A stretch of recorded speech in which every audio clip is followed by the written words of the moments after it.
Здравствуйте, мои ученики! Урок математика.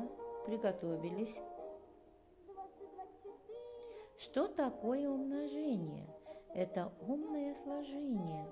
Ведь умней умножить раз, чем слагать все целый час. Ребята, откройте свою тетрадь, напишите. Давайте проведем устный счет. Вы готовы?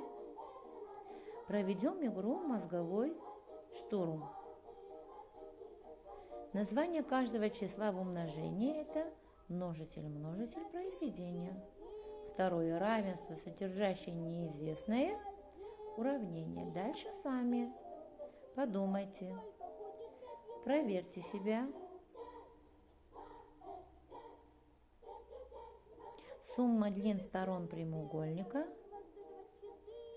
Проверьте себя. Действие обратное умножению. Подумали? Проверьте себя. Результат сложения.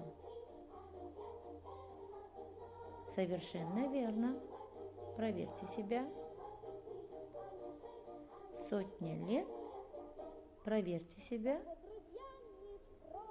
1 век. Продолжим. Выполните, дети. Игра «Цветочная поляна». Какой же цветочек должна выбрать пчела? Наша пчелка. Проверьте себя.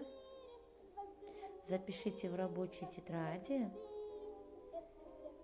Тема: письменные приемы умножения трехзначных чисел на однозначные.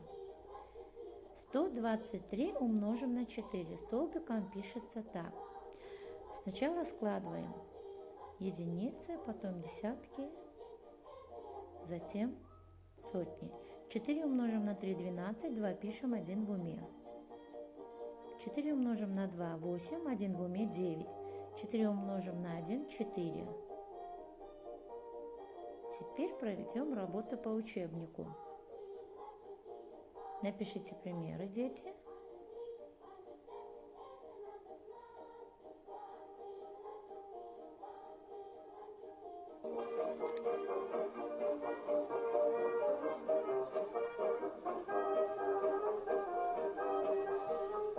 Написали? Решите, мне отправите. Я обязательно проверю, вам отправлю ваши оценочки. Давайте закрепим наш урок.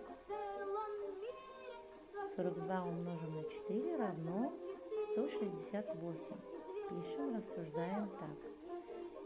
42 умножим на 4. 225 умножим на 1 равно. Проверьте себя. Здесь какое число лишнее? Совершенно верно. 0 лишнее. Посчитайте, сколько яблок, дети. Совершенно верно. Напишите домашнее задание.